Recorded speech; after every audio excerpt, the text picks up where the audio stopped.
I know that my sex life is important to me and it plays a role in my long-term committed relationship. I am a very open sexual person, and a lot of people aren't. So I wanted to talk to people today about the fears behind sexual intimacy and how we can help them with that. Welcome to the Pure Intentions podcast, where real love, raw emotions, and intentional relationships come together. Welcome to Pure Intentions podcast, where we talk everything relationship from an intentional point of view. I am your host, Chrissy A. I'm your co-host, Sir Anthony. And today's topic is about intimacy and vulnerability. I wanted to first dive into emotional intimacy and what that is. Emotional intimacy is being comfortable to be open with your partner about your fears, your desires, your feelings, and things of that sort. So I want to ask you, why do you feel, if you feel, that emotional intimacy is important in a long-term commitment or an intentional relationship? I mean, at the essence of it, it embodies communication. It is trust. So in order to be vulnerable, you have to trust the person that you're with. You need to be able to communicate with them and communicate effectively. And when you have this wall up in a relationship, you can never get to know the person that you're truly with. And so when you bring down that protective wall, it allows you to be vulnerable and get deeper with the person, whether it's their deep secrets or yours and vice versa, and be able to handle those things, whether they're trauma, pain, joy, frustration, confusion. You got to be able to pull down that wall and be vulnerable enough to communicate about those things and trust that the other person can use those things in a positive manner. When you say use them in a positive manner, what would using it in negativity look Throwing like? it back in your face. Okay. Especially if whether it's in an argument or just using them to weaponize them against you. Yeah. That's a big no-no, and that's definitely using it negatively. Yeah, I agree. So the reason this topic for me is very important in building those intentional relationships is because for the reasons that you said, it opens up a level of communication. When you're vulnerable with your partner and you let those walls down, it gives them more insight on you and who they're potentially dealing with, for lack of better term. A lot of people get into relationships or start situationships with sometimes the intention on trying to find a long-term commitment, but they just don't know how. A lot of people deal with relationships where they were vulnerable at a certain point and they did open up, and like you said, their partner would throw that back into their face. So what would be your advice to those people in trying to find a lifelong commitment but is now fearful of being vulnerable and open? To clarify, in the past, they've been vulnerable. Mm-hmm. And it's been used against them. And mm-hmm. now they have this guard up and they're protective going into something new. Yes. That's a good, tough question. It really is. You have to assess the person that you're with. And if in meeting them, they consistently make you feel safe in different instances, I would baby step it. Like, when we did this, we talked about this, we talked about that. If they always made me feel comfortable and safe, then I would gradually open up more. That's how I would approach it. I just wouldn't just open the floodgate because I'm being protective of fears that I had in the past. Now, I know that we probably shouldn't do that, but we're human and you don't want to get hurt in that same way again. Yeah. And it's important that you do, when you find that person that makes you feel safe, that you do open up bits and pieces of yourself to them, because vulnerability leads to a successful lifelong commitment.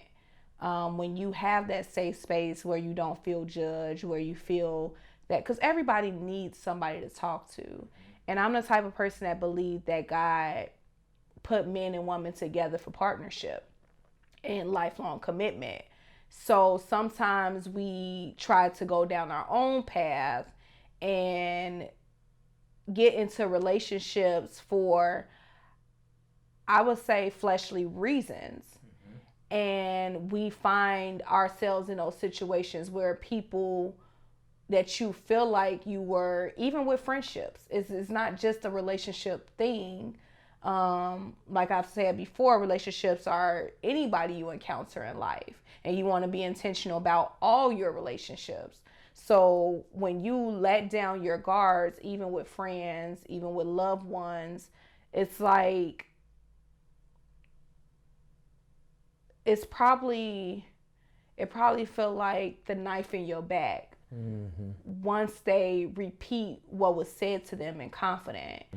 And it's like we were talking about earlier, it's not that what they said, it's the fact that they even said it to begin with. Because I'm comfortable, whatever I tell you about me, like, I don't repeat stuff. I don't say things that I don't fear being repeated. Because in a sense, you do have to have a certain level of a guard up for protection of your own heart. I can tell you something and no, I don't want you to repeat it. But if it get repeated, that's a part of my life and that's my story. And I am an open book, but to whom I want to be an open book to. So if I'm telling you something, it's my duty, my job, my responsibility to share that information because it's my life. It's not your job to share my information with somebody else. So I think that's where the disconnect comes from that. So with all that being said, vulnerability leads to deeper intimacy levels within a partnership. So hopefully we gave a couple of tips. If you have been in a situation where you felt as if you were vulnerable with a person that you loved and saw lifelong commitment with, and they utilized that as an attack on you and your character of things that you told them in secrecy, that person just might not be the person for you. And that's where we have to come to the realization. We have to look back, assess those things, and make sure that we're moving in a path of right. And it doesn't mean that you can't find someone who you can be open with. It doesn't mean to not let down your guards again. It just means to protect yourself a little bit more and start looking at signs that people are showing you that they're not trustworthy. Because I can give you a situation, like I told you earlier. I had a friend who just, naturally knew things about me because we were always around each other. And I would tell her things like, I ain't gonna go into details about what I told her. The things that I told her, it wasn't a problem with them being repeated, but only if I repeated it to somebody because it's my business. Like, that's how I felt. It was some money stuff. And we ended up disconnecting for what reason I still don't understand to this day. But we ended up disconnecting, and she went and told people that we both didn't like together, and we would talk about together my business. And she also told someone who was, I'm gonna call him my work husband.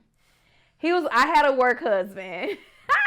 I was not in a relationship, FYI, so I can have a work husband if I'm not in a relationship. So I had a work husband. He would buy me food. He would pick me up when I didn't feel like driving and take me to work. He would bring me back home. Hell, he funded my first business. Like, and I did nothing. We weren't intimate in that level. We had some level of intimacy, but not sexual intimacy. And at that point, magic business. But I had a work husband, and I told her things that were pertaining to me and my child's father, because I was still kind of dealing with him during that time too. And I was helping him monetary wise with a couple of things. I ain't gonna hold you. We being vulnerable, right? It was a time when all that, when we were getting the money. So I helped my child's father, and I gave him like $4,500.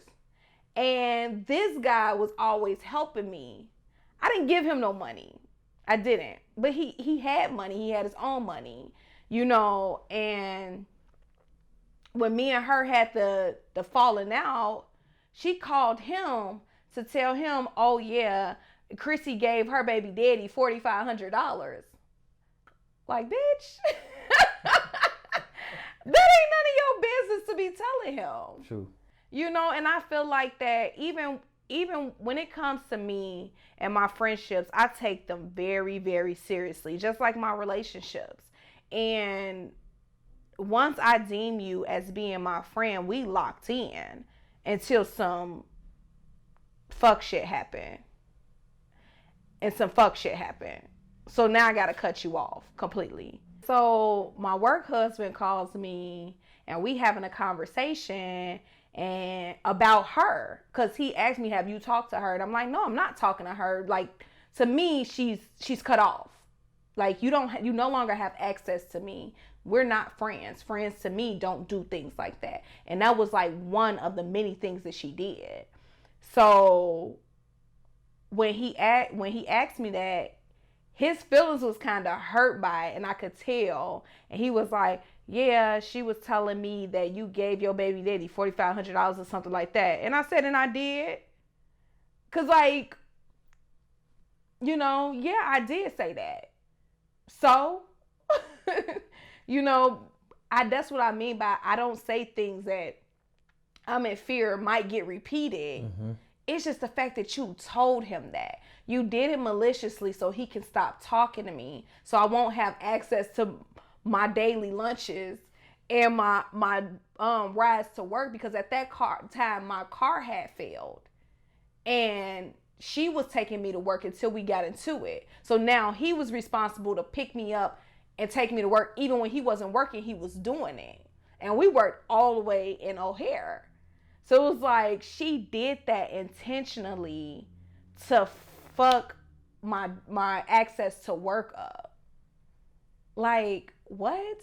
So I wasn't mad at her or pissed at the fact that what was said was said. That didn't bother me. I can give my money to who I want to give it to.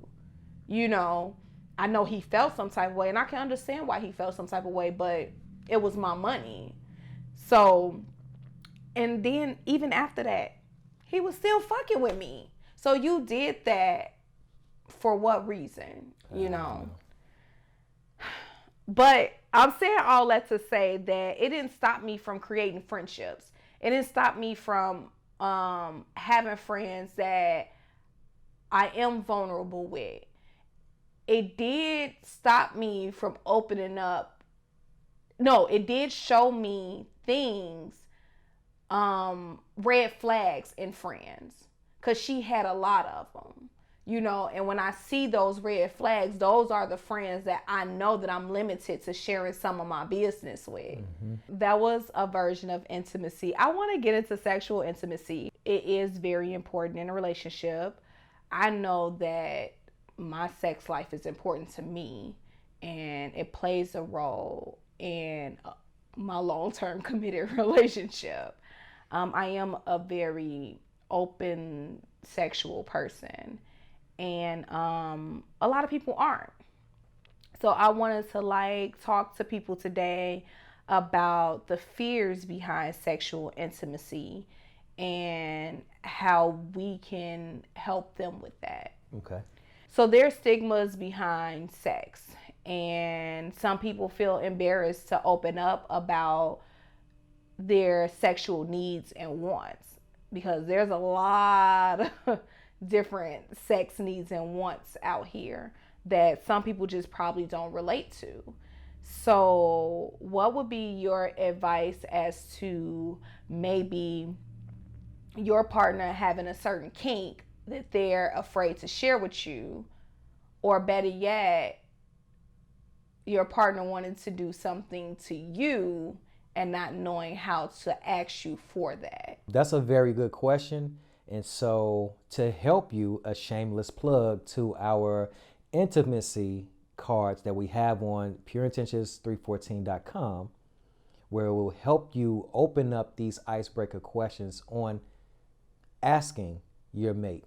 So imagine you're playing a card game and it helps eases those questions. So you can use that as a tool, but if you don't have this tool and you're watching the podcast and you want to know kind of some tips, I would just ask. Just ask. Just ask, lighthearted. I would ask, what are your boundaries when it comes to sex? So not really telling them like I want to do this to you, but more so of I did that to you. That's the reason why I said it. So ask what are the boundaries and let the person tell you. And if they have extreme things and you're an extreme person and you match that way, perfect. If they have extreme things and you're conservative and you're dating with intentions, that's your red flag to run. Yeah. I think that what I wouldn't recommend is just introducing it, like popping it into the bedroom. I mean, it's a possibility that you can do that. And if somebody say, that's too much, you just let that go. I always stand on communication, like talking about it. And sometimes it can be a little weird because of the stigmas that we have in the world today based around sexual intimacy. I think it does feel awkward to ask a man, which is just an example, is not anything that we do, but to ask a man, do you like ass play? You know, especially a black man, because it's like you ask a black man, do he want his ass to be played with? It's like, whoa, hold on. Like, I ain't with that. You know what I mean? Like, it literally goes to a whole nother level of maybe now that man feels uncomfortable sexually with you. You know, so I wouldn't just go into the bedroom and play with that man's ass the way I want to play with it. Like, conversation definitely needs to be had. Yes. Okay. So if you don't know how to communicate it, you can go to our store, get the cards, and it'll help you with the communication and breaking that ice and ease into that conversation. Yeah. Ease into it. That's probably not the best. Pause. Best way to put it.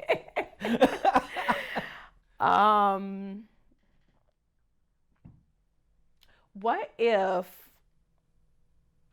the sexual intimacy, the sexual play that you guys have don't match each other's vibe?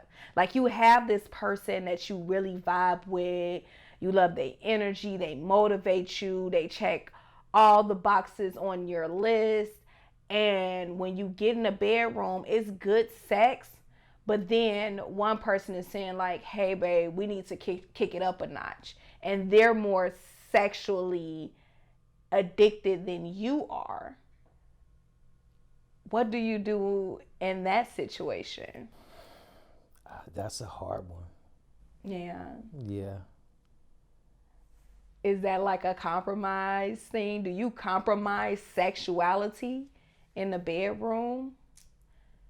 You might have to. Like, what if we only had sex? Because I feel like our sexual energy matches each other very well.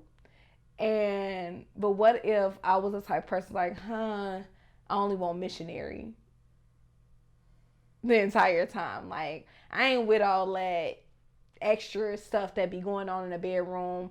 I just want plain missionary. My viewpoints biblically is to have a missionary lifestyle. So I just want missionary. Would you be able to compromise the way you want to have sex? So no doggy. No, nothing, just missionary. I mean, you still coming. That is true. However, I think it's something deeper there. Why don't they want to do other positions? Are they uncomfortable? Well, let's just say it's for religious beliefs. You stumped me with that one because typically you like fuck that.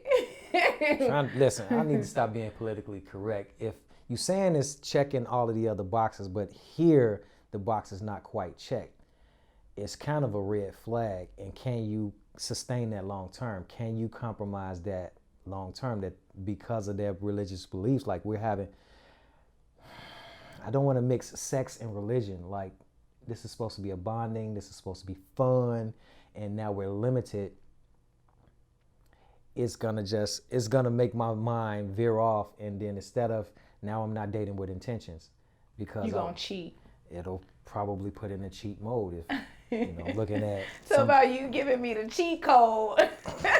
Man, fellas, y'all hear me? Like, we only doing plain Jane, like I can only have vanilla ice cream the whole time of my life, and I can't get no chocolate, no strawberry, no. We can't do no doggy. We can't do no ride, no cowgirl, no reverse cowgirl. What if your partner did all of that, and she was like super, super freaky in the bedroom? She flipped it over, did everything, your favorite positions, and it felt so good, but she did not suck dick. Well, see, you caught the one person in the world that I'm in the minority, where receiving head is not a necessity. Okay. So we would still jail. But I know, listen, all of my guys, if she doesn't suck dick, that's the red flag. It's like done instantly. Delete all that shit, Peggy. So now that don't give you an excuse. So wait a minute, this is for me to know. If she don't suck dick, that's fine. But what happens when you can't see her swallow your cum? Deal breaker. That's crazy.